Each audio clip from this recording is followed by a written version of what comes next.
What is up, everyone? It's that time again. You're listening to It's Been a Week.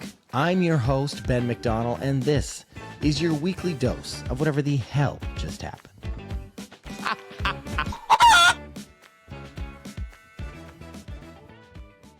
Hello, everyone. Welcome back to It's Been a Week. This week, I'm joined by my friend. I would say we're new friends, but we're pretty good friends at this point. Miss Cam. She is a trauma therapist. Welcome to It's Been a Week. Thank you for having me. I am a licensed professional counselor for the state of Texas, and I specialize in trauma. I love that. How has your week been? Oh gosh, the week has been busy. I got to spend Easter with my son out at the park. Of course, it was muddy with all the rain that we've been getting. And then, just a full client load of helping people sort their shit. I love that. So let's dive into it right away. So trauma therapist, all the things, what does a normal week for you look like? So trauma, right? There's just such a broad range of what a person defines as trauma. You guys are going to find out pretty quick that I am not just this white coat technical clinician. My vibe is very laid back and chill. I like to just give it to my clients, not in a dumbed down version, but just in a very relatable way. So I see a lot of first responders. So my day can look like anything from childhood trauma to religious trauma to maybe a heavy incident or relational, something that happened relationally. And so when we hear the word trauma, I want you to kind of interchange that with the word wound.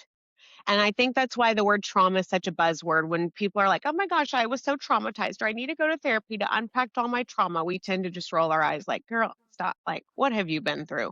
But if we replace that word trauma with wound, then it's like, oh my gosh, all of a sudden, we've all got wounds, and some are just larger than life. Sometimes a wound feels like it makes us stuck and it feels like we're going underwater. So I help people manage lots of wounds, and then the severity of each wound can be very different.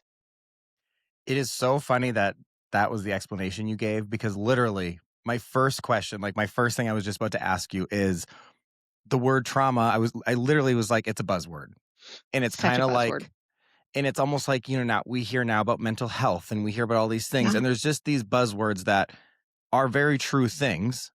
But there is sometimes now, I feel like a hint of almost cringe when you hear it. Totally. Because someone will be like, well, yeah, I'm just working on my trauma, or I have this. And I'm like, okay, but what does that mean? So I love that you said actually put, when you say, wound to that, because there is when someone is talking about trauma, I mean, there's so many different ways trauma can happen.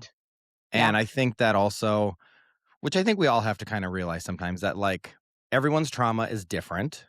Yeah. And everyone's trauma means more to them than it, and you also can't compare your trauma to other people's trauma, because I feel like that's a vicious cycle, because you could sit here and be like, well, I have trauma. And then you think about, okay, but this person's going through this, they have it way worse. But I do think you can't compare, because there really is, I mean, your trauma does affect you, whether you know it or not.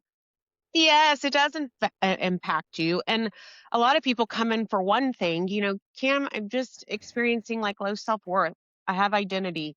And then we start unpacking stuff. And, in sessions with me, we have a foot in the past and a foot in the present, because I need to connect the dots. And I tell people all the time, we don't pick our traumas, our trauma picks us, and siblings. It's kind of like I can recount my childhood and then my sister will recount hers. And we're like, did we not grow up in the same house? How did we come out with two very different versions of what happened during our childhood? And so you're exactly right. Different things impact us in very different ways. And when we compare, we'll start to minimize what we went through, and it'll just keep us stuck. So when you say trauma picks you, what do you mean by that? I mean, okay, I'm trying to think of a scenario. You and I are at a concert. This is the very real in our society. We are at a concert and all of a sudden we hear gunshots and you and I get separated. I immediately go down to the ground. Maybe I'm down to the ground. I get stepped on a few times. I get really roughed up. You flee. You just get the hell out of there. You run. You go and hide. You are calling AJ. You're calling mom. You're calling your people. And one of us can walk away from that event completely, maybe grateful, thankful. Oh my gosh, I'm so glad so many people got hurt from that night. A couple people died. Kimmy, we really made it unscathed. Oh my gosh, this is like an answered prayer. I'm rejoicing. And where I'm like, I haven't been to work in 2 weeks. I was abandoned. You left me. I was stepped on. I was trampled. I thought I was going to die. Our nervous systems are going to process that information very differently. Right. Yeah, I guess I mean, call me selfish, but I never even thought about that. It's like walking So, in other people's shoes and you have no idea what yeah, lens they're seeing it through. sure. Wow, that's And then interesting. if I hear your take on it, and this is just my just going with our hypothetical here, my take on it would be like, gosh, this is something I can't really talk to, Ben about. He's so grateful and he's so thankful. And every time I bring it up, he says things like, Kimmy, nothing happened. Like you have a bruise. You're fine. Like, come join it. What do you mean you're never going to go to another concert again? Like everything's fine. We're okay. We're fine. And I'm stuck at that moment of the incident and I can't move past it. I'm underwater. It's hard for me to get out. Now, some of us are great maskers and we can put on our mask, we can put on our full face of makeup and pretend like we're unaffected and that we're okay. And when really we're kind of dying and stuck on the inside. That it's so funny because they like the character in our made up scenario here, that is Yep. kind of me. Like Yep. that Oh, is yeah. like I would be like, okay, we made it. Like it's all good. We made it out. I'm because I think Yeah. Whew. I do tend to look at like the positives and I try to just be Sure. like, we have to strive forward. So I very much like, you know, have our moment of sadness and then move on. Like you gotta keep going forward. So I do think if in that situation, or maybe not that exact situation, but like Yeah. in life, I am very much like, no, like it's fine. We're all good. Like people laugh all the time Yes. because my saying, I'm always like, it's fine. It's fine. Like no It's matter what fine. happens, I'm always like, It's it's fine. fine. It's my next tattoo. It's fine. Yeah. No, literally, I've thought about getting a tattoo because I'm always like, it's fine. Like It's going to be fine. It's okay. even to like little like if we have a party and people cancel, I'm like, whatever, it's fine. Whereas other people are like, well, and they get all like riled up, and I'm like, Yeah. it's fine. Like, move on to the next. Like, they don't want to be here, great. So Which can be great too. yeah, I'm not saying that's a horrible perspective to have. It's also knowing yourself and knowing when you are not okay and being okay with that and being able to say that. yeah. Yeah. For me, I think my coping mechanism, Mm. my way of life is I do humor. Like when I'm hurting or if Yes. I'm sad or if I'm scared or if I'm nervous. Obviously I have all these emotions just like everyone else. I crack jokes. You know what I mean? Like I can Okay. walk into a room that is so tense that is like you can feel it and I will crack a joke and I can lighten up the room. Whether that's auditioning for a movie, whether that's Wow. in a group of friends, whether that's a death or a serious situation or I Mm. just am always like even when my dad passed away, it was like cracking jokes. I was like, well, I don't have to buy Father's Day gifts anymore, which I think is a coping mechanism. Of course. And a Obviously, I'm defense mechanism. yes, yes, Because there's obviously something behind that, but you're in good company because humor, sarcasm, snarkiness, being able, and we learned that in childhood probably. Now, I know nothing about you, right? That people need to know. I don't know really anything about you or your past or what you've gone through. But those of us who our defense mechanism, especially the example you used of coming into the room and being able to sense the tension, at some point, maybe way back, we felt responsible for that environment and we learned how to adjust the temperature in that room so that we could feel safe. right, probably, That's maybe how we learned that. It was just like, "Whoo, things are tense between mom and dad," or "I don't wanna be this is a way for me to avoid," or "This is a way for me I feel uncomfortable, I feel unsafe, so now I'm gonna control the environment, and I'm gonna bring, humor to the party and make right. everyone feel better so that maybe I can feel safer." Which one? I mean, you guys, for everyone listening, like Cam does not know me. We don't know each other's No. past or history. Like we literally Mm-mm. met drunk in a bar, and we're like hit it Basically. off, and was like, wait, we have to do this. So "Wait, what do you do for a living?" You or told me, and I was like, oh my god, let's get together," and yeah, here we are. literally, it's how it came to be. So you Mhm. saying that, like. that is what I do. Like, I do go into a room. I Yeah. mean, it can be, like I said, super high stress. It can be super emotional. It can be all these things. And I'm like, I guess I've never thought of that analogy of like the temperature. And I do know how to go in there Yes. and like, let me just like cool this down. Yeah, Or let if me it's take really what boring, I I'm like, need. let me spice this up. Yes, let me Yeah. take control. And the idea of us, those of us who take control with environments, it started out needing to feel safe in order to be able to stay there. I want you to also associate those trauma responses with what our nervous system, what our bodies are doing on the inside, that fight or flight, that flee or fawn. Sometimes our nervous systems sense when a tiger is in the room, and then boom, our bodies are going to be reactive and we don't get a choice over that. So the tiger in the room could be tensioned. Our nervous systems don't know if it's an actual tiger or if it's an email from a boss and we think we're going to get in big big trouble. It has to do with safety, and your brain's job is to keep you alive, not happy, not thriving, not funny, not any of those things. Your brain is going to do what it needs to do to keep you alive and safe. Right. Wow. Yeah. And for a little backstory for me, like I had a very, very tough relationship with my stepdad. We Okay. did not get along. Um, you know, we would go we lived in the same house and we would at times go months without speaking. How old Like were you when you he came into my life when I was like 3. Oh god. So I was Okay. very Got young. it. But Okay. we did not get along. Like, I'm black, he's white, I'm up, he's down. Like, could not be more opposite. And even to the point, like, when I was coming out as gay, like, held a gun to my head and just, like, really bad, like, bad, bad, bad, bad. Mm. But I will say this is so that's why it's so funny that we're having this conversation now and the timing of everything. So I do not cry very often at all. Like, I am Okay. not a crier. Like, I can't remember the last time I've cried. I'm just, like I Okay. said, I'll crack the joke. I'm just Mhm. not a big crier. Even like the only time sometimes I'll cry is if I'm like in a room with someone and they're crying. Sometimes it's like a compulsive cry. I'll get a little tear, like I feel bad. But like for me to sit Be and like, empathetic. Okay. yes, it's like I'll have that. But for me to Okay. like sit and cry, like I had a bad day or something didn't go my way or something, I don't know. For me to sit and cry does not happen. So Wow. the other day, last week actually, it sounds crazy saying this and actually sounds like silly saying it. And I'm sure people are going to Okay. listen and be like, "What the fuck are you talking about?" So I am a huge Hannah Montana fan, Miley Cyrus. I Like, saw that on your story. yes, like I am obsessed with Miley. I have been obsessed with her Okay. since the day Hannah Montana came out. So the other day I went to a spin class that was Hannah Montana themed, and the Hannah Montana special came out on Disney Plus. So when I was home, I was like, okay, I'm just gonna watch this. And I Yeah. started watching it, and I was on the couch bawling. Good. And I was like, at first I was like, what is happening? What's Like I was like, happening? what's What's going on? going on? Yeah. And it was like, because I was like, I really don't cry. And AJ even came home and he's like, are you okay? He like saw me cry on the couch. And he can probably, I don't even know how many times he's seen me cry. Right. And he's like, "Are you crying because, like, it's so good?"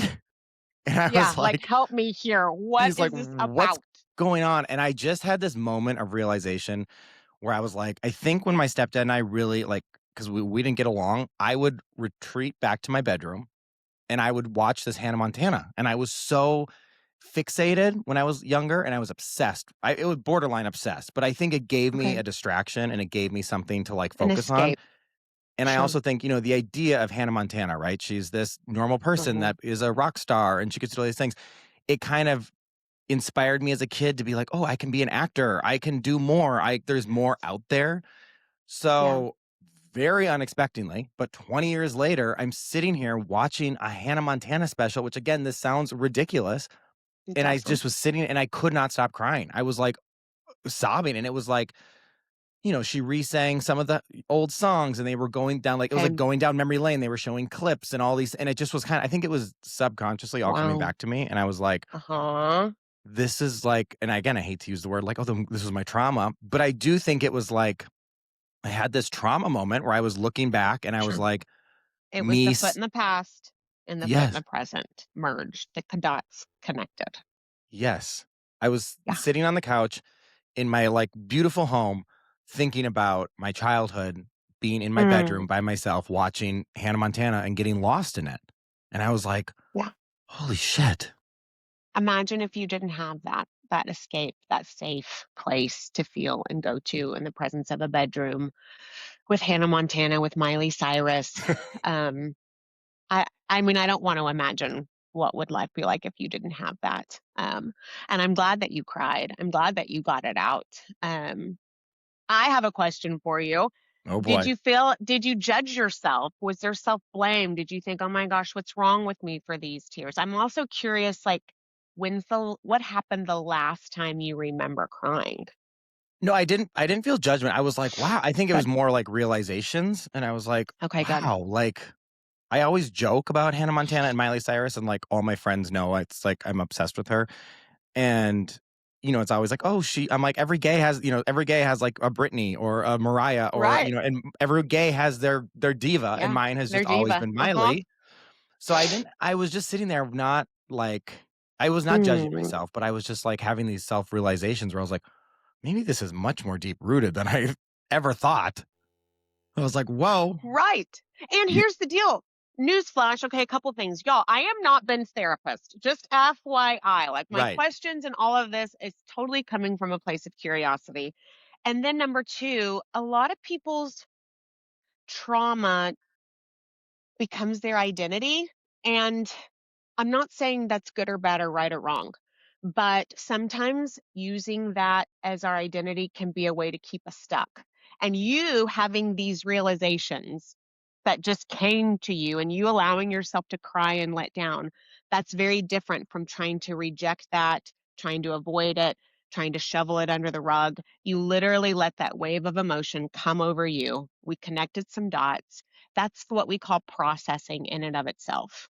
Mhm. We're not stuck. Now, if we still need to process or we feel like we need help with that, then yeah, we can call somebody. We can talk it out. If you said, "Hey, Cam," after that moment, which I don't know if it's happened or not, like I had to take some days off of work, or my mind's on this loop, or I have so much shame, or I'm like furious. I have rage on the inside and now I'm homicidal and Right. I have all these feelings on the inside because wounds can stir up a lot of mud where we think, wow, the water's clear. A memory, Hannah Montana, you watching that could have like really stirred up a shitstorm. And then it's like, okay, like, what do I do with this muddy water? Like, I can't sit in this. Help. Yeah, I watched it a second time because I was like, "Okay, Good. now let's try this again." And I didn't I still would get, like, a tear in my eye, but I wasn't, like, bawling like the Mm, first time. Um, yeah. but no, I felt good. It felt like almost like a weight off my shoulders. It was almost like, "Okay, I can almost, like, close this chapter." Like, it was like, "Okay, like, that was Wow. good." Like, that makes sense. I mean, I'm still obsessed with Miley. I'm still, like, a Hannah Montana Good. fan, but it almost was like it clicked, and I was like, "Okay, now it kinda, Mm, like." And you can even ask my mom, my poor mother. She, like, had to witness me being obsessed with Miley, having, like, an autographed Miley poster, which funny enough, shout out to my mother, I had this autographed Hannah Montana, like, framed thing, but it burnt down in our house burnt down years ago, and I lost it in the fire. I know, but we found another one. So my mom bought me another one. It was on eBay at this, like, old antique shop, and it was the exact same framing, the exact same photos, the exact Mom. so they must have had the same she must have signed multiple things and whatever. So she just bought Mom me came through the exact same one, yes. No, my mom has always, like, even when I was obsessed with Hannah Montana 20 years ago, she spent, like, $1,000 for me to be, like, front row at the Best of Both Worlds Hannah Montana concert, like, no, because it mattered to you. yeah. But I do Yeah. think, like, looking back now, I'm like, it really was my little, like, escape, Yes. and it And was it my maybe first introduction even to drag dare we queens. say, which we all know is a ball, it's life Right. changing. Yeah. And I mean, the impact Miley Cyrus, Hannah Montana made on you, I mean, it's 20 years and it's not going anywhere. Right, It right. might have been the thing that kept you alive. Yeah. I mean, it definitely Maybe. was a big part of my life. Still, I mean, obviously, it still Yes. is 20 years later. And I know Yes. that some people listening that may or may not understand it, they're probably like, "What the fuck is this dude talking about?" But it really True. was like a moment, I guess, the other day. Yeah. It was the outlet. And, sometimes A lot of trauma work is something called inner child work, Mhm. and some of it is going back and getting younger versions of ourselves. And there's this cliche phrase like no one's coming to save you. You realize you go back and save yourself.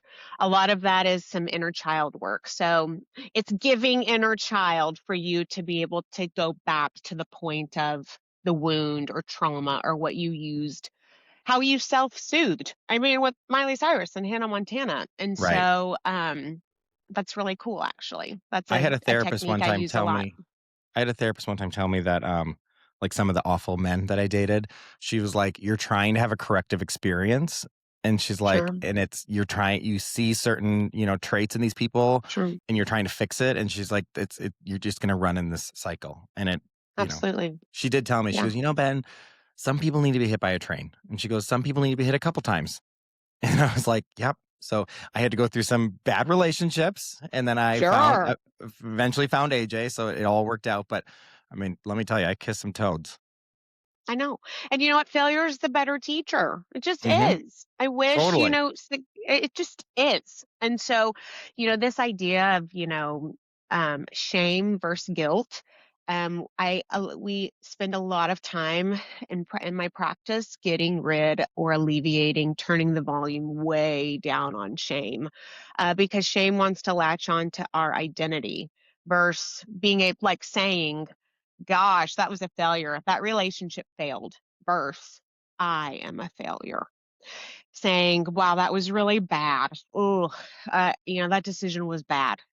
Shame says, I am bad. It writes a narrative and it has us believing these negative, has us carrying around negative self beliefs. And so trauma really fucks us up. It does a Hmm. number on us, and trauma causes us these wounds, especially if they're created in childhood, because a child won't turn on their parents or caregivers. They turn on themselves. I must be the problem. Something's wrong with me. And so, a big question that gets asked is, when can you remember the first time you turned on yourself was? When was that? When did you turn on yourself? And then I hear stories of when I Oh, was 4, when I was 5, in junior high, when I was rejected, when I kissed somebody and they, turned away from me. All these 10 points of that's when I became the problem. And then we rewrite some scripts.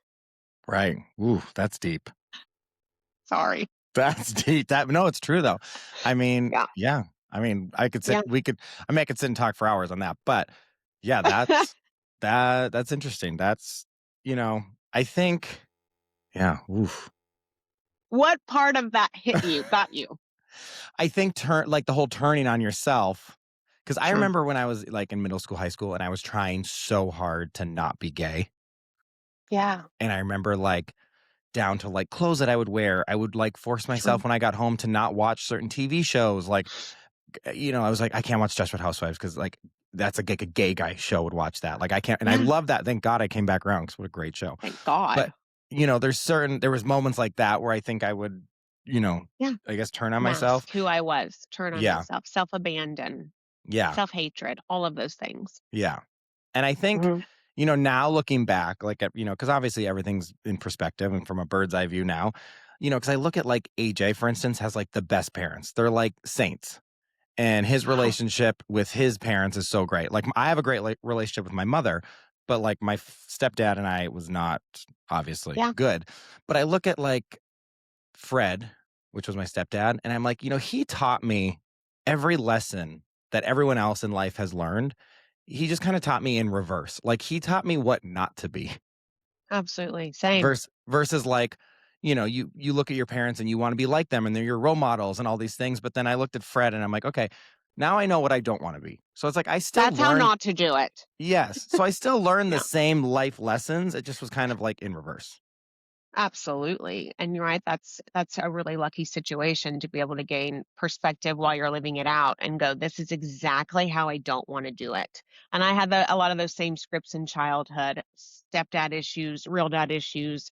And then I realized, this idea of like having daddy issues. I thought I'm not the one with the issues. Like they've got the issues. It's my responsibility to not follow in these footsteps or believe the lies that were told in that story, I'm gonna do it so different. I'm gonna pick somebody that's the complete opposite. I'm gonna raise my kids the complete opposite. So, yeah, we have that in common. Yeah. I think that I think that's more common than, well, you probably see it all the time, but I think it's more common than one would think that that's an ongoing thing with many people. I think it's lucky. A lot of people who come to therapy, right? We're not there to discuss the best parts of their lives, the highlights. It's these things were done to me. This is how I felt.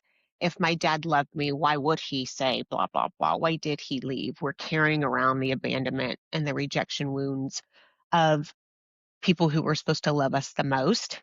Mhm. And that's where those negative self-beliefs come in is I don't deserve a partner to treat me this way. Why would I believe that when the people who are supposed to love me the most never treated me this way? Yes. And Yeah. also, so I wanna touch on something you had said earlier about, like, people in trauma becoming their identity.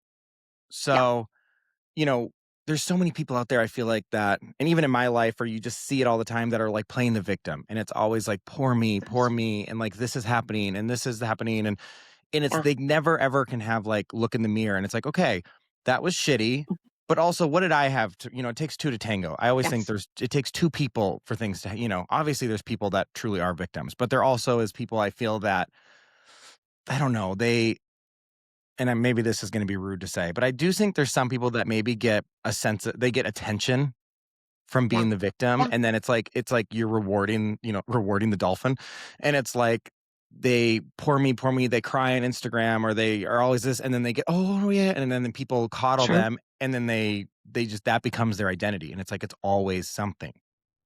Yeah, so there's a term for this. It's called self-helplessness, and it's an external locus of control if we wanted to get technical, and it's exactly you're describing exactly, and then it's positively reinforced when another negative thing happens in their life or when they gain attention from being the victim. So, self-helplessness is something that my very few people come to therapy in my world, in my practice, with self-helplessness because, right, they're helpless. So they're not going to come to therapy to get help. They They almost don't want, they and I think they're swear they don't beyond it. want the help. You know, it's a lot of what choice did I have? What choice did I have? And the world's out to get me. And it's just this, I have no control over anything. It's an external locus of control. I just wake up and bad things happen. And I don't want people listening going, damn, she's really insensitive. This is real. Some people, being a victim is the only thing that they know how to be. The idea of taking control of one's life, autonomy, choice, and free will is completely lost on them. And so in session, I'll tell a lot of clients, look, you're not learning how to deal with your trauma. You've been dealing with your trauma. You're 50. You got a PhD in learning how to deal with your trauma. You're learning how to live well. You're learning how to heal. You're learning how to set boundaries and tell people no and think of yourself in a positive light. A whole different frame of reference when you start thinking about you are no longer a victim. You are not currently being victimized. How do we cultivate this sense of autonomy, choice, and free will in your life and gain some control? And with that, we see people become empowered instead of victims. Yeah, and I think too, I don't, you call it manifest, call it whatever, but, like, there is something about, like, your energy and, like, what you welcome into the world and what you attract, Yeah. I do think Yes. is a real thing. Like, back to our beginning story, when I'm like, yeah, we survived. It's all good. We're fine. It's fine. Yeah. Everything's fine. Like, I do live in that a lot because I'm like, okay, we're alive, we're here, it's gonna be okay, Hmm. we're gonna move on and move on to the next. But I see these people, like, I know I could name people right now on Instagram. They sit and they cry all the time on their stories and on this thing, and I know it's because then Yeah. they get all these DMs and they get all this attention, they get all this stuff, and It's it's like, externally validated. yes. And Hmm. sometimes, yes, sometimes shitty things happen, but sometimes it's like, okay, what's the saying? Like, you gotta grab the bull by the horns. Like, sometimes you just gotta, like, figure your life Keep out, and, like, living. yes, and, like, that's why I think for me, coping is is humor, but, like, Yeah. some people, I feel like they don't have the tools in their toolbox to cope. Yeah, and it's a coping mechanism when we really are coping. It's a defense mechanism, right, when it's armor and we're afraid to know what's underneath the armor. So you use humor to cope, and so do I. And but using it as a defense mechanism means we're never really going to address the issue because we're just going to make everything funny and we're not going to look at the thing that we really need to look at. We use it to avoid the thing or the things. Um, and there was something I was gonna say about okay, so this idea of like our concert scenario that we made up at the beginning, Yes. um, in my world, it's not either or. Like it's not happy or sad or bad or good or God and the devil or like all this dualistic fork in the road. It's yes or it's no, or it's right or it's wrong, or it's heaven or it's hell. Like we're in the Bible Belt. Most of us in this society grew up with like this two option system to everything. You're married or you're divorced or you're together or you're single. And it's like, okay, everyone calm the hell down. Like Just breathe. it's and both. Yeah. We survived the concert and that was so traumatic. We need to talk about this. Like, do you have a therapist? Like, Kimmy, I'm so glad we made it out alive. That bruise is gnarly. I can't believe how many people got hurt, and for whatever reason, we were spared. It doesn't have to be either or, it Right, can be both. Our childhoods were shitty, and we grieved what we got and what we didn't get. And I'm in a thriving relationship, and I love my life, and there's so much health while I'm still healing from stuff that comes up here and there. right. That Yeah. would, for me, be the hardest part to be a therapist. Like, I couldn't do what you do because there's certain times people would come in and I'm a very sympathetic person, I feel like, Yeah. when it's deserved, but there would be It's very conditional with you. it's very conditional sympathy you're gonna get from me because there will be times, like, I could not sit in your office and have people come in and they're like, "My dad said my cat's ugly," and I'd be like, "Well, it probably is." Like, I would not be able to be like like, I give you credit, but, like, how do you do that? Because 'Cause I'm sure you have clients of every walk of life. Like, Mm. there's gotta be some where you have to think to yourself, "This is not a real problem." Are you kidding me right now? Yeah, like, how do you do that? So there's a way to say that, without just being a bitch or Like awful or insensitive, because, you know, a lot of empathy is just sitting in it with them and not fixing it. And if you ever invite me back, we've got to just do a whole show on codependent traits and those of us who want to save, rescue, and fix every damn thing because we're just so uncomfortable. the book, So The New to Codependency, great book. Oh, get all the books on codependency. I mean, when you start laying those codependent traits down, life really does change. So, Yes. yeah, if I'm in session with a client who is like boo-hooing about, I don't know, not having enough money to get the latest Gucci sneakers, when I just had a client processing, you know, a rape, Right, it's you right, you gotta switch over. You just gotta go, "Okay, this is huge. This is upsetting. Let's unpack why not being able to buy $1,100 sneakers is causing this much stress in your life." For me, it's I have to remind myself as a therapist, however small the issue might seem, there's a foot in today, and there's a foot in the past, and what is the issue here? Is it really about this, or is right. it really about, "I have a party on Friday, and I need people to perceive that I have the latest and greatest, and la, la, la, la, la." It's so much So, it's deeper, there's deep work. layers. It's deep work, so many layers. So, yeah, sit and cry for 10 minutes about your Gucci sneakers, but then I'm about to come for you and start peeling back the layers of why we're having a meltdown about it. Right. Yeah. So, okay, so I have gone to therapy many times. I love therapy. I think it is a great Okay. tool. I actually think everyone should be required to go to therapy. 'Cause I love I it. mean, there Yeah, same. I've had great therapists. I've seen multiple of them, and I just think it's good to go and like talk your shit out And Talk your shit out. yeah, talk it out. And then, like, also, I had a therapist give me an analogy one time that was like, look, you need a bunch of tools to build a house.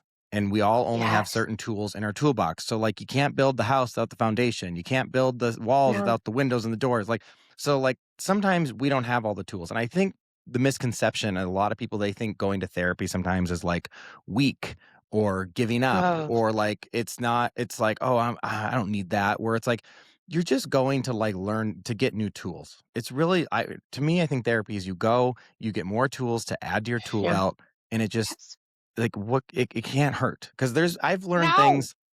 I learned things years ago in therapy that I still to this day will, like, you know, when something Remember, happens or there's applies. applies, yeah, or like get another buzzword, but when people get like triggered and like, Yeah. there's triggers, but then it's like, okay, you have these tools where it's like, okay, wait, just breathe for a second, and then I'm just like, it's fine.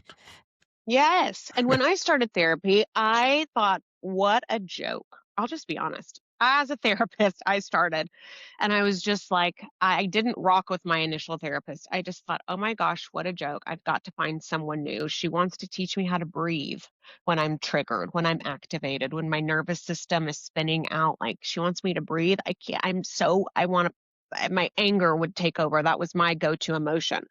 And I had 3 sessions with her, and the whole time we did all this breathing, blah, blah, blah, and don't you know, on this end, 10 years has passed, that when I am activated or my arousal state is on fire, I go back To the to breathing. who to the breathing, and I'm like, "Oh my gosh, she was so right, she was so good, like, she knew what she was doing." And you're right, even though I thought it was useless, this is ridiculous, it was a tool in the tool belt, and it's there now. It'll always Yep. be there, and I'm so glad that I have it. And I can't Yeah. believe I had to pay somebody $100 an hour to teach me how to breathe. Right, but it worked. That was when It I went worked. through bad relationships, and it was this end, it was a push-pull, and it was this end, like, Yes. one relationship would go to the next, and it was the exact same thing, and it finally was until I think they were like, "Look, it is no one else's job to make you happy."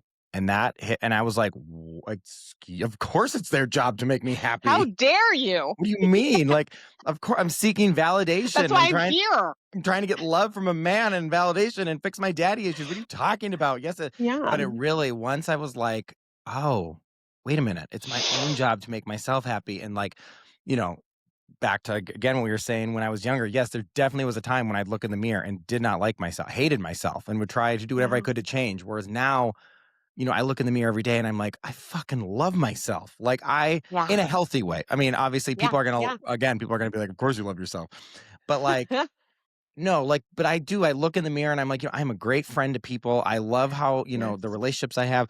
I love my humor. I love Yes. most of the time how I make people feel. I'm sure there's a few people out there I've pissed off and they're probably like, you're an asshole. But in the grand scheme of things, I can Right. look in the mirror now and be like, I fucking love, like, this is great. I love I my life. I love love me. myself. I love Yes. me in a healthy, non narcissistic way. But Yes. I do Yes. think that, everyone has if you can get to that point of, like, loving yourself, that's when you're ready for Hmm. a relationship. That's when you're ready for the person to walk in the True. door. That's when Yes. your cup's already half full and you want someone to add a little more to it, not like you're depleted Yeah. or Yeah. you're over It's full and kind of you're like trying to fill someone else's cup. You gotta meet in the middle. I tell people if the person that you're adding to your life is not the cherry on top to something beautiful that you've already created, let's wait. Now, I am not a big proponent on everything needs to be fixed to get into a relationship. I think it's inside of a relationships sometimes we break, and it's in relationships where we do a lot of healing because we don't know where we're at in our healing, and a relationship will expose that. A relationship, any unfinished business any of us have is going to get exposed when we are inside of a relationship. So these single people walking around that are just like, I'm perfect. I have it all figured out and I'm ready for a relationship. Okay. Soon as you get into that new relationship, it's just going to expose everything. It's like Yeah. deep cleaning that can only happen inside of a relationship. And so, yeah, but to expect someone to fulfill and meet all of our needs, Never gonna that's what we do. happen. It's a heavy, I mean, my God, what a burden. What a burden Mhm. of responsibility that doesn't deserve to go to our partners. I remember when I was before I found AJ, my therapist at the time, we were like, "Okay, let's make a list of, like, wants, Yeah. must-haves, and, like, deal breakers." And there was Yeah. and she goes, "And things can move from Yep. from This is a side to live side." document. Yeah. Yes, but she's like, "But your deal breakers are your deal breakers." So, like, Yes. let the and when I first got in the relationship with AJ, like, I'm 10 years younger than him, and I Okay. do think and I every relationship I've had leading up to AJ, I've been cheated on by every single person I've dated, every one of them. Well, okay. So, obviously, when I started with AJ, I was like, guard up. I was Yes. like waiting for the shoe to drop, and I'm like, of course he's Of gonna cheat course. on me. I would look through his phone. I would like, Yeah. I was like trying. I'm like waiting. I'm like, when is the shoe gonna drop? Hyper vigilant any day now. Yes, and I think he being a little older, and he kind of like would look at me and be like, okay, do your thing, go through your cycle, like have your Yeah. little and it Yes. finally I got to a point where I was like very comfortable, and he is. I I'm think we are the safe. cherry on top. Yeah, and we have such a good relationship and we are very yin and yang. And Love I it. mean, everyone who meets us, they're like, you guys are so opposite, but we're complete each other. It's like with the puzzle piece that like makes it all I work. So thought that meeting you guys at Pete's. I was y- said, "Oh my god, of course you guys are a beautiful couple. I mean, you're everything the other person isn't." yes, and like, but fundamentally, we have very same beliefs and same You thing. align. Yes, but we also, I do think our secret sauce that I always tell people, we both know when to let each other have the spotlight. Like that night at Yes. Pete's, when it was his time to get up and sing, I'm like in there recording him. It's his moment. Yes. When I'm going and Yes. doing something and dancing on tables or being wild or whatever Ben is doing, he's like, let Ben have his moment. I We love it. share there's no competition between us, and we really share. We let each other Yeah. have their moment, which I think is big. You guys aren't threatening to one another. No, no, no, no. It's huge. It's rare. Yeah, it is. And he's a Sag. I'm a Gemini. We're exact opposite on the. It's like the. I'm a Sag. Oh, you are. See, this is why this fits. See, because not everyone gets Geminis. They think we're crazy backstabbers. I'm like, we just have multiple personalities, which I don't even think we have multiple It's fine. personalities. I'm going to No, clarify this for the permanent record. I don't think we have multiple personalities. I think we can handle all different types of people I think so too. because I have I friends mean, from all walks of life. it's expansive. Hmm. The idea of Yeah. small is not gonna work. No. Mhm. Okay, so I did have a few people write in with some Oh, questions. Lord. Alright. Um, so I picked two of them. I picked one that's a little heavier and a little more advice, and then I have Okay. one that is someone who's going to pursue the same career. So Okay. before we get into this, this is our disclaimer, everyone. Yeah. These were written in. Cam is not their therapist. She is not. They are not patients or clients of hers. She is not giving them rock solid advice. We are gonna read what No. they had to say and give some general advice, but like just Yeah. take everything with a grain of salt. And this, she is not their therapist or this is not their client. So No. everyone. And I will just drop in this too. A lot of people think therapy is a lot of advice giving, and it's not. There is a misconception. I'm gonna give feedback. Yes. You call it advice, I'll give a little feedback, and if I even feel like I can be helpful with these questions, hopefully I'll have something to offer. And I feel like therapists are great listeners. Yeah. Yeah. Do you Yep. want to start with the career one or the heavier one? It doesn't matter to me. Okay, let's start with this girl wrote in. She goes, "A question for your trauma therapist. As a clinical intern who also wants to pursue trauma, specifically accelerated resolution therapy, what is the best advice you could give someone in the field?" Intern at a place where you're going to have those experiences, because trauma work, accelerated work is never going to be what you think it's going to be. You need hands-on experience. Every day is a different day with trauma. Even if you want to specialize in a specific focus or a specific area, every day is not going to be the same. It's not going to be cookie cutter. So pick an internship where you are getting hands-on experience. And a lot of crisis training as well is going to be really helpful, and not a crisis training like emergency room. Like, she'll know what this means, like emotional and social triage. Like, see if you can maybe show up at a natural disaster site and know what it is to triage people who are going through emotional trauma on the fly immediately, and let those skills come to you almost like an ER doctor, but only for mental health. I hope that makes sense. I Yeah. hope she knows what I'm talking about. I mean, that kinda She makes sense will. to me, and I'm not in that field, so no, I think that's Okay. great.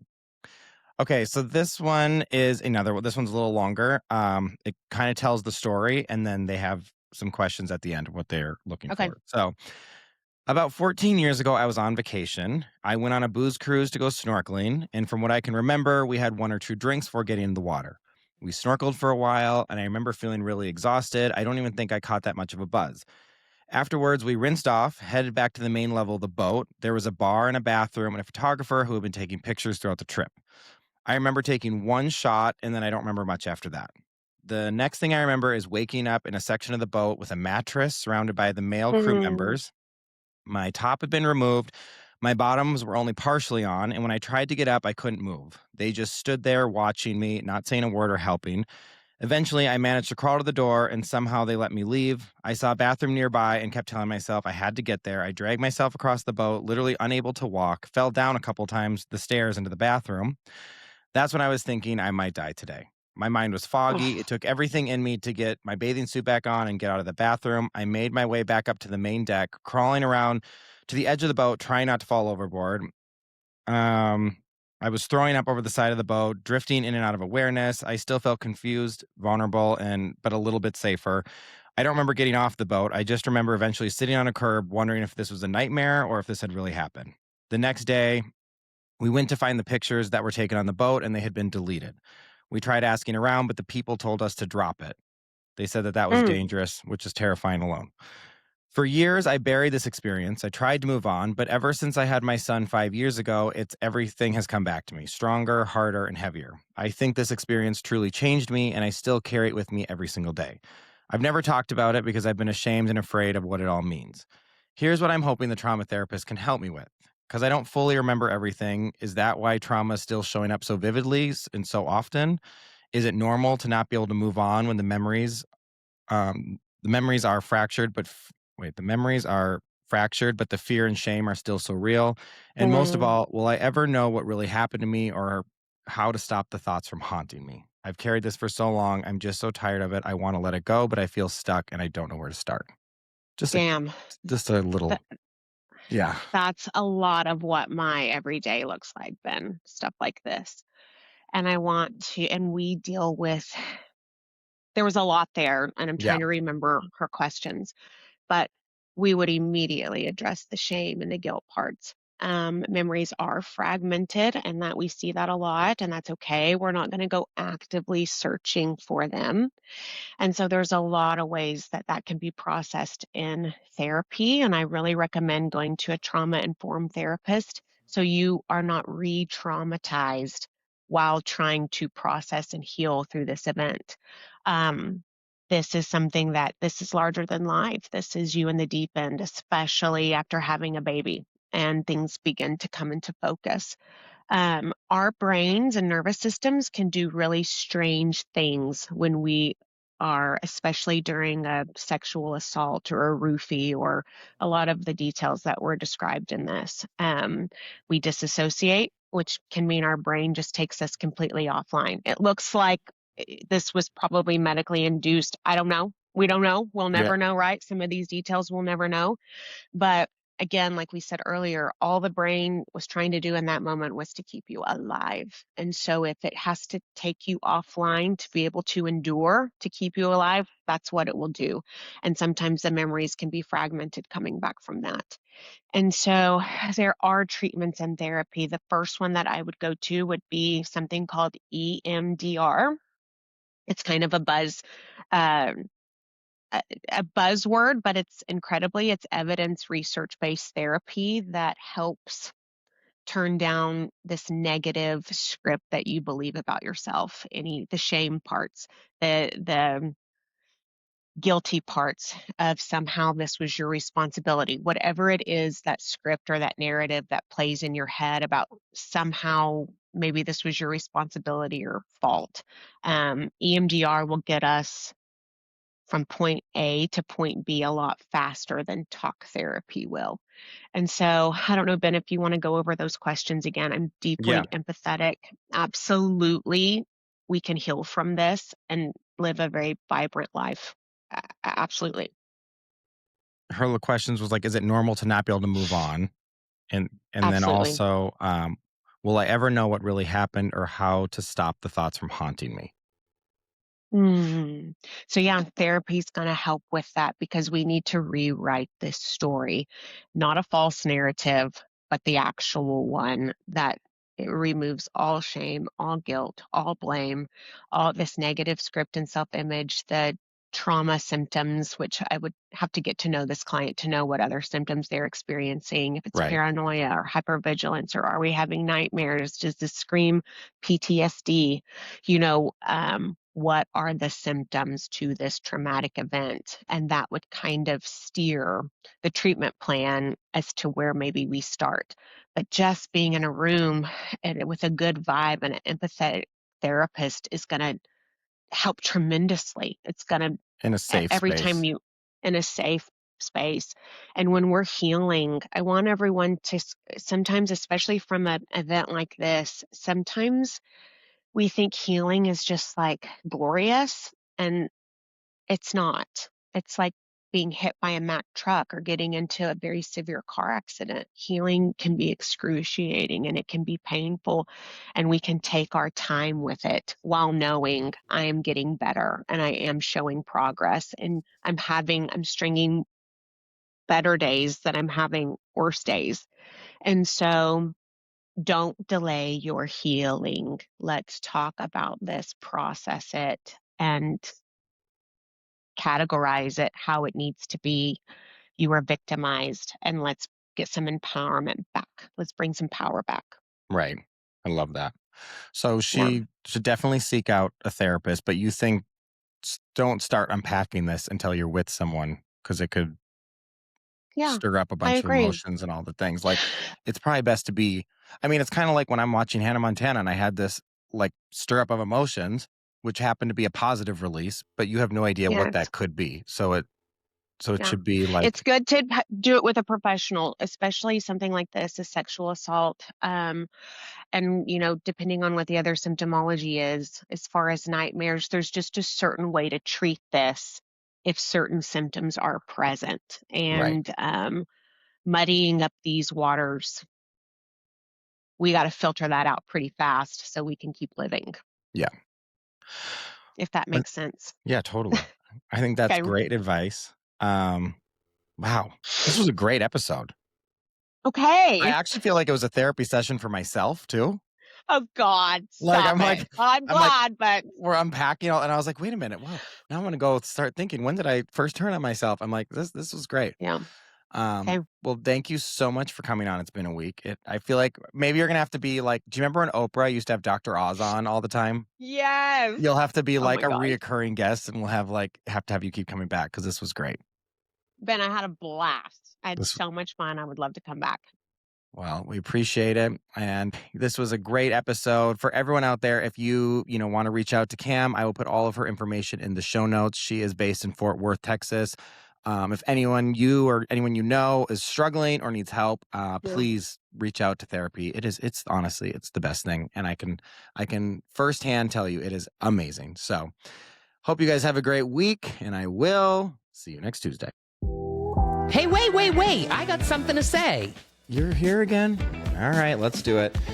Okay, everyone, get ready for the after show. Been there, done that with AJ.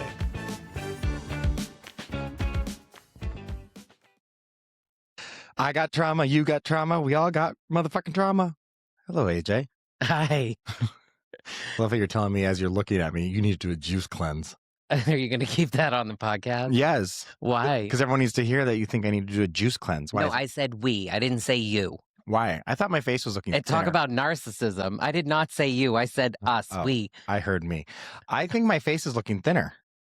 No? Yeah, no. So, trauma. I know. Well, listen, she's awesome. Listen, do you remember when we met her? No, well, not really, because we had gone, it was Sally's birthday. Yeah, we were at Pete's Piano Bar. But we had gone to that Mexican place before and had all those margaritas. So everyone was lit. And then we ordered all that champagne and they threw in the extra shots and came out with the sign for her. Yeah, but I clocked her. And I don't know. And then somehow. She was with her daughter, I think, right? And her mother. Okay. And then we started talking. And I mean, I do remember her, but like, it's not like clear the best memories. And then I think when you were singing, I was like, oh yeah, look, he's going to sing. And then we like hit it off. And then I guess somehow I was She's a Sag like me. Yeah. And I was like, what do you do? And she's like, I'm a trauma therapist. I was like, oh my God, do you want to come on my podcast? And then the rest was history. She's so, like, when you listen to her, she's just so real. That being said, she's also extremely intelligent. I know. And I'm part of it when we were like talking, I was like, I almost wish we weren't friends so I could have you as my therapist. Yeah. But now it would cross that boundary. Yeah. Do you need a therapist right now? I would love a therapist. Again? I think everyone should be in therapy all the time. Yeah. I do. I love therapy. I think it's so... Well, what's interesting when you say that, and I think about it, and I think of what I do for work, because there was so much similarity, and I've thought a lot about this, and I'm friends with other therapists. I don't want therapy from you. I don't want to give you therapy. But, she talks about different forms of therapy and some of her suggestions for the person that wrote in, which I loved that. I loved feedback. Yeah, her feedback. Suggestions, feedback, advice, whatever. Like, I remember there was the defining of what those things are. And I'll say before I continue, I loved how there was a lot of defining, because sometimes we do that too, where we talk about awareness and relational awareness and like self-awareness. And I thought it was good how, even though you were clarifying things, she was refining how some things are better defined. And I think it's important. So I hope people listen to the distinction there. So back to when I was saying similarities, she was talking about all these different types of therapy, etc. And she's talking about the past and the present, and it's in the present where action happens and momentum. And a lot of therapy, I believe, or at least the way that a lot of people look at it, is looking back, right? Going back to things and healing things from the past. And what I do in my work a lot is reframe with these leaders or with people in their lives. And so when she was talking about things, it was so interesting because I could feel the overlap. And like I was saying with some of the other therapists that I'm friends with, not all of them are active in giving actionable solutions in the moment. So many of them are there to be great listeners and be empaths and be in the moment with you so you can process what you're going through. And so when you were just saying, like, everyone should be in therapy, I question, is it that everyone should be in therapy, or is it that maybe everyone should have some kind of partner to help them, whether that's a therapist or a coach or a mentor, but like someone that's in your corner that's able to be a sounding board? And the last thing I'll say before you reflect on that is, even with my clients, where I talk to them about being a mirror, like I'm a mirror to them, is what I'll say a lot of times. And inside of that mirror is where they start to see who they are in the moment, and then the way that they can show up better in the world if they're in a leadership position or if they're trying to become someone in a leadership position. And I just loved the overlap, or the part where I felt like she and I really intersected, and I want to spend time with her because, one, I just felt like she's so real. Yeah. And like a fun time. And then also on a level of intellect that's very stimulating for me. Yeah. But then also to find where those crossovers are, because I think that there's opportunity to learn between the both of us, which is for me really exciting. Yeah. I mean, I think when you go to therapy, though, it's like yes, it's like a sounding board, like a mirror. Like, they're not there to tell you. I think people get confused that they think you go to a therapist and they're going to tell you what to do and how to fix your life. That's more of my world. Right. Whereas a therapist, to me, I feel like is more, they might question you, or they'll like propose certain questions to you, kind of come to realizations on your own, but you have someone there that's like a third party, not judging you, that really you can, like you can go in there and be like, I can't afford the Gucci shoes, which is not a problem. But she's like, no, to these people, they are big problems. But then you unpack it, and it's like everything has deeper meaning to it. So I've loved therapy. I've gone multiple times to throughout my life, and I love it. Yeah. I think it's great to have people in your corner, whether it's a therapist, a coach, or an advisor, or a mentor, but other people that are there to help you, whether it's reframe or rationalize or, reignite something inside of yourself. So it was awesome that she was on here. I think it's amazing, like I said, that people wrote in. Mm-hmm. I feel like you need to do more of that because it's nice to, one, allow people to feel like they have that connection, but then two, to almost see yourself inside of someone else that's writing something in. Right. Speaking of that, when you were talking at the end of the episode of your feeling as if you had been through your own therapy session with her, Mm-hmm. I think it was because there was so much opportunity for awareness in the episode, even for inside of yourself, right? And she created space for that where, maybe that's like one of the beautiful things about a podcast and about something like this is if you can become more of an active listener, again, back to my world of things that I work with people on, but you place yourself inside of the episode and you're able to process things for yourself or at least have the moment to reflect and gain some awareness. And I think that listening to you say that, it felt like it was just another opportunity for you to pause and to have a moment like that, which was, for me, exciting. Also, stop looking at my fucking phone. I don't anymore. I know, but it's funny. But I did in the beginning. Oof. All right. Do you want to talk about your trauma? I don't know. And like, when's the first time you abandoned yourself? I mean, think about it. Like, I do agree that we all have trauma. We will always all have trauma. But I did like how we acknowledge it's like a buzzword and that there is like a level of cringe to it when people are like, my trauma, or I'm working through the, but it's true. But that's why I like when she said replace it with wound. Yeah. Yeah. I think we've gotten to a place in the world where it's become another crutch. Right. And it's an opportunity, I think, for, I will say this lightly because I don't want to be harsh to people who have wounds. Like we all have wounds, we all have trauma, whatever. But I think what you're saying, the types of people and the way that you're characterizing it being used, it's more of a crutch. Yeah, and it's more for attention, or it's just another opportunity to be mediocre. Yeah, which I think is probably one of the biggest issues with society today, and I think social media like perpetuates it, where we live. Someone who believes so deeply in imagination, like I think imagination's powerful to be able to see yourself in something else and move forward towards that. She even talked about that, like people who don't realize they have agency or control of their life, right? Like I love imagination for that ability to believe in something bigger and then go for it. But I think that on the flip side of that, there's a lot of fantasy that people live in with social media where they live vicariously through other people and then it almost becomes their own identity. Right. And then they're just mediocre at best. But for my own self, like we all have moments, like I can sit and reflect and find the things that probably were challenges that made me stronger in who I am today. And surely there's pain around it because that's probably what allowed me to find growth. But I think because of the way I was raised or something that's inside of myself, a lot of times in those moments, I didn't linger in it. I used it as a moment to move forward or to, like she was saying, cope. Yeah. Like you guys were talking about humor. I think for me, there was focus or like, occupy yourself. Yeah. Or stay busy. Yeah. Or just be better, and like work harder and not allow. Be fucking kind. Be fucking kind. Love this hat, La La Land.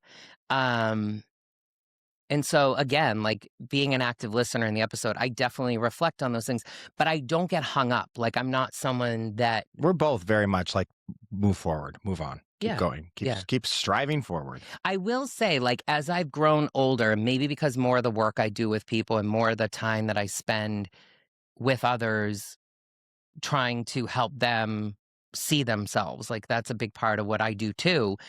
In a different way. Like mine is much more of that identity, not as fixing the identity of like you being in these trauma or the wound states, but more of like, how do you show up in the world? What are you defined by? How do you want to be perceived by other people? And then giving them actionable tools to do that and kind of creating the brand around that, right?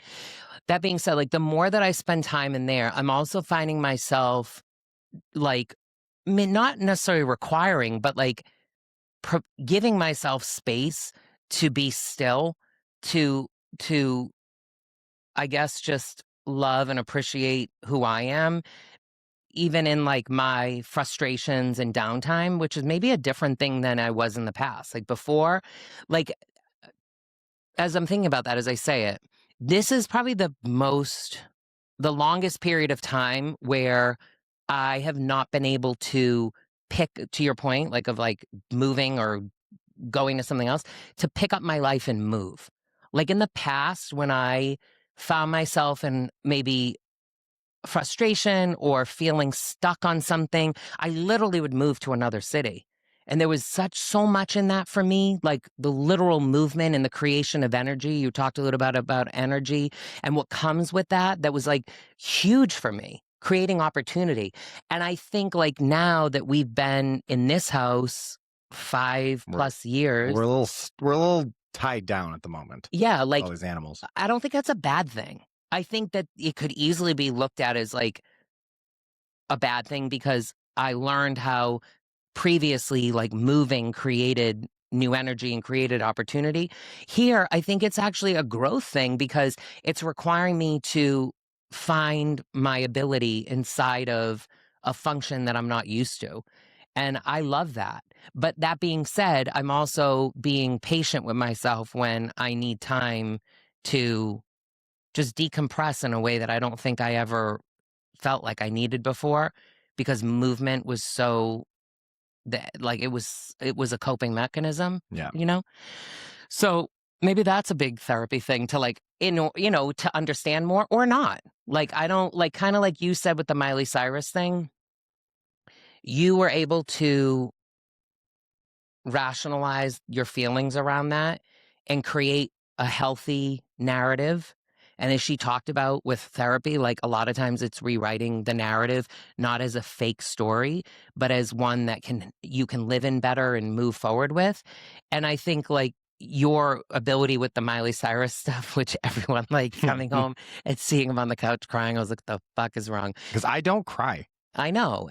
But I also saw a smile when you were crying, like when you turned. Because I was like, this is crazy. What am I crying over? I think you were already finding it in that moment. Like you were feeling safe with something that you used to need to help you to feel safe, but now you were feeling safe, enjoying it in a different way. Yeah. Almost. And I think you were already realizing, and that narrative, regardless of whatever it is, you being able to live with that's great. Like you feeling like you've healed in some way, or like you've had a realization and a breakthrough. That's fucking awesome. Yeah.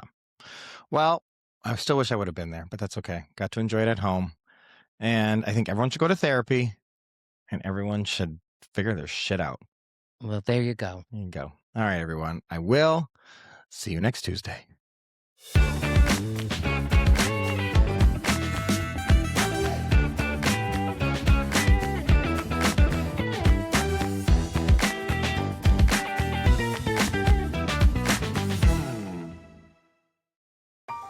Hey, podcast listeners, I'm Ken Schneck, host of This News is So Gay.